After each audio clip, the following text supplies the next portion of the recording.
કાચી વરિયાળી તો આમાં ફાઇનલ આવી જ ગઈ છે જો આરે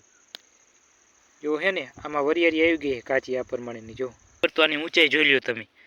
એટલે આ પ્રમાણેનો છોડો થઈ ગયા મોટા મોટા જો એકદમ લીલી નાગર જેવું છે ને આમાં હજી એટલું બધું કઈ દાણો બાણો બેઠું નહીં। હાલો દોસ્તો જય માતાજી અને જય શ્રી રામ બધાને સ્વાગત છે તમારું નાના ખેડૂતના નાના વ્લોગમાં। તો હવે પાછા આપણે આવી ગયા જો જીરાવાળા ખેતરમાં ને પાણીવાળાનું કરી દીધું છે ચાલુ। તો જો પેલા તમને એને હું જીરું બતાવી દઉં જીરું કેવું છે। તો આ જોવા જીરું જીરું જો ડગરા કાઢી ગયું આમાં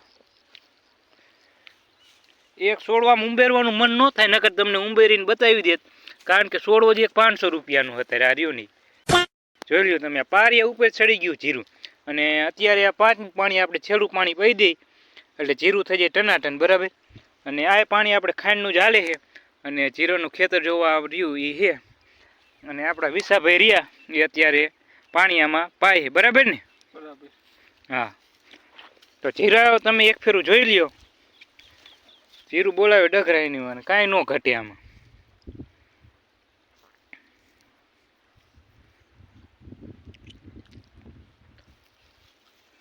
અને છેલ્લા પાણી પાવામાં આપણે ખાસ ધ્યાન રાખવી પડે કે જો ખેરા ભરી ગયા તો અહીંયા બધે હુકારો બેસી જાય એટલે જો આ છેલ્લે છેલ્લે ફોડતા જાય છે। અને જીરું જોઈ લ્યો તમે એક ફેરું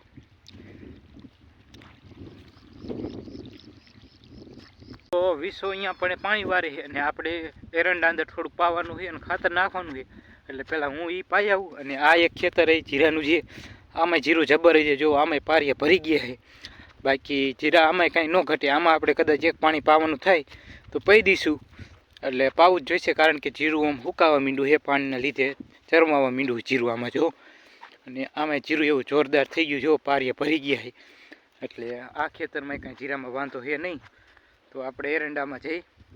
પાણી પાવા અને હું તમને પહેલાં આ જીરાને છોડવા બતાવી દઉં કેવો આનો વળ કીરો છે કે કેવો આ જીરાએ વિકાસ કર્યો છે એ તમને બતાવી દઉં। તો જો અહીંયા પણ આ છોડવો છે તો આ છોડવાની કેવો તો આની ઊંચાઈ જોઈ લ્યો તમે એટલે આ પ્રમાણેનો છોડવા થઈ ગયા મોટા મોટા જો એક છોડવાની વાત નથી થતી હોય જો આ બધાય છોડવા એવડા છે અને બધાની ઊંચાઈ એવડી હાઈટ સારી થઈ ગઈ છે અને આમાં વરિયાળી બેસવાનું થઈ ગયું છે ચાલુ જો ફાલ આવી જ ગયો છે મોગરા બેસી ગયા છે બધામાં એટલે આ ખેતરમાં આપણે કદાચ એક પાણી પાવાનું થાય તો કરી દઈશું ચાલુ કારણ કે ઓમ પડું હાવ સુકાઈ ગયું છે ને એનકા જો અમુક અમુક છોડવા છે એ બધા આમ સુકાતા જાય જો પાણીની ફૂલ જરૂર છે આમાં એટલે કદાચ આને છેલ્લું પાણી પાવાનું થાય છે તો આપણે પી દઈશું 2 દી અંદર બાકી લગભગ તો પાવું પડશે નકર તો હાલશે નહીં પી તોય પણ પી દઉં એટલે વરિયાળી બધામાં જોરદાર ટબારા જેવી બેસી જાય એટલે આનકા જો આ બધે સુકાતું જાય જીરું આમ ઉકારું નહીં પણ આમ ચરમાતું જાય જીરું સમજે તમે એટલે આ ખેતર છે આપણું જો મોટું એક ખેતર આ રહ્યું વિસો વારે હમણાં મેં તને આગળ બતાવ્યું આજે બાવરો છે ને ઓલપાણી સાઈડમાં ખેતર છે એમાં જીરું સારું છે અને આમાં જીરું સારું છે। તો આપણે આવીએ જો એરંડામાં પાણી વારવા અને અહીંયા પણ પાણી ચાલુ છે જાય છે અંદર રેડ મેકી દીધું છે અને મોટા ભાગે એરંડાને ખાતર અને પાણી જ જોઈએ એટલે એરંડા હાલ્યા જાય બાકી નાના હોય એટલે થોડી ઘણી ઈયળની દવા નાખવાની થાય છાંટવાની થાય મૂળ એ તો એકાદ બે ફેરું રાઉન્ડ મારી દેવાનું એટલે ઈયળી વહી જાય બાકી આનકા જો આ એરંડા રહ્યા એમાં આપણે ખાતર નાખી દીધેલું એટલે કેવા લીલા ઘમ જેવા છે બાકી તમને આનકા મેં વીક અંદર ખાતર નાખવાનું રહી ગયું હતું અને પાણી પી દીધું હતું એટલે આનકા બધે પીરા છે આવું એડા જુઓ તમે અલ્પા એટલે આપણે આની અંદર ખાતર નાખી દઈએ એટલે લાગી જાય ખાતર બરાબર। તો આપણે ફટાફટ ખાતર નાખી દઈ તમે વ્લોગ જોતા રહીજો અને આપણે જો ડોલમાં ખાતર લાવ્યો હો અને ગુણ તો આપણે ઊંડા ઠેઠા ઓળી રહી ત્યાં પણ એ પડી છે એટલે થોડાક જ સામે બાકી બધામાં તો નાખી દીધું હતું અને આપણે જો અહીંયા પણ પાણી આવે વાલનું ટાંકામાંથી ટાંકો તમે જોયું છે રોજ વ્લોગ જોતા હોય તો અહીંયા પણ એ જો અહીંયા પણ તમને બતાવી દઉં આ રહ્યુંની ટાંકો છે અહીંયા પણ અહીંયાથી અહીંયા જમીન અંદર લાઈન છે એટલે અહીંયા પણ વાલ આવે છે અને આમાં પાણી હાલું જાય આપણે એટલામાં થોડાકમાં ખાતર નાખવાનું કારણ કે પીરા વધારે છે ચાલો ફટાફટ આપણે ખાતર નાખી દઈએ। તો સાંજના વાગી ગયા છે 5 અને આપણે જો વાલ કરી નાખ્યો છે બંધ અને આ આનકા જીરું છે જો પણ આમાં સેજ ઉકારાની અસર છે બાકી હાવ જીરું ગયું નથી અને આ હંધાઈ કરતાં આગેતરું જીરું છે જો એટલે આની અંદર જો વરિયાળી આવવાનું ચાલુ થઈ ગયું છે જીરા અંદર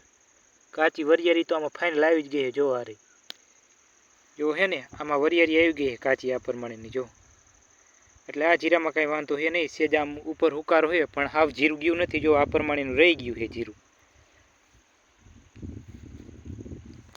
એટલે આમાં તો કાંઈ એટલું બધું પ્રોબ્લેમ છે નહીં. હાલો તો હવે આપણે જઈએ અહીંયા વિસો જ્યાં સવારમાં પાણી વારે અહીંયા, અને તમને ખાંડ બતાવી દઉં કે કઈ ખાંડમાંથી પાણી અહીંયા જાય છે. જે પાલોર પાણી જે આપણે હજી પહી, બાકી એરંડામાં હવે આપણે પાલોર પાણી પાવાનું થતું નથી, કેમ કે ખાંડ આપણી હાવ ખાલી થવા આવી છે, એટલે આમાં આપણે મોટરનું પાણી પહી. તો હાલો હું તમને ને ખાંડ બતાવી દઉં, તમે વ્લોગ જોતા રહીજો. અહીંયા પણ જો આ ડેડકાનું ટાટર છે, અને આ જે લાઈન પડી ને એ જાય છે અહીંયા વિસો જ્યાં પાણી વારતો હતો અહીંયા. અને આ ખાંડ જોવો તમે અત્યારે આટલી જ રહી, બાકી તમે પહેલેથી વ્લોગ જોતા હોય તો તમને ખબર હોય કે આ ખાંડ કેટલી ભરી હતી, બરાબર. તો હવે આપણે જઈએ, આ પાણી હાલે લાઈન અહીંયા પણ વિસાનપાડામાં પોગ્યો તો પાવર વહી ગયો, બરાબર. ફૂલ સવારે હતો 8 વાગ્યાનો હતો, પણ અત્યારે પાવર વહી ગયું. વિસાય કેટલું પાયું તો આમ બગલાર દેખાતો અહીંયા લગન પાયું એને 2 ભાગ પઈ દીધા, બરાબર. અને એનું જીરું જેવો કાંઈક આ પ્રમાણેનું છે. આ ખેતર અંદર આપણું વિસાનું છે, એટલે જો આ જીરામાં કાંઈ ન ઘટે, જોઈ લો તમે, એકદમ લીલી નાગર જેવું છે ને.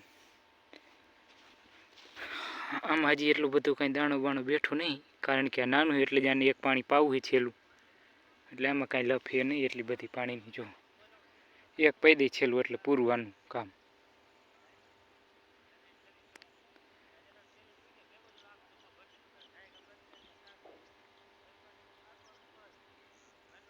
તો આજ થોડા ગયડા બાકી રહી ગયા છે અડધા, અને જીરું તો હજી આજ ચાલુ પાણી ખીરું એટલે હજી એક દી થાય છે. એટલે આજનો વ્લોગ આપણે અહીં પૂરો કરી. હવે મળી કાલના વ્લોગમાં. તો વ્લોગ કેવો લાગ્યો જરાક કોમેન્ટમાં જણાવી દીજો, અને વ્લોગ છેલ્લે સુધી જોયો એ બદલ તમારો આભાર. અને ચેનલમાં ન હોય તો ચેનલને સબસ્ક્રાઈબ કરવાનું ભૂલતા નહીં. બાકી બધાને જય માતાજી.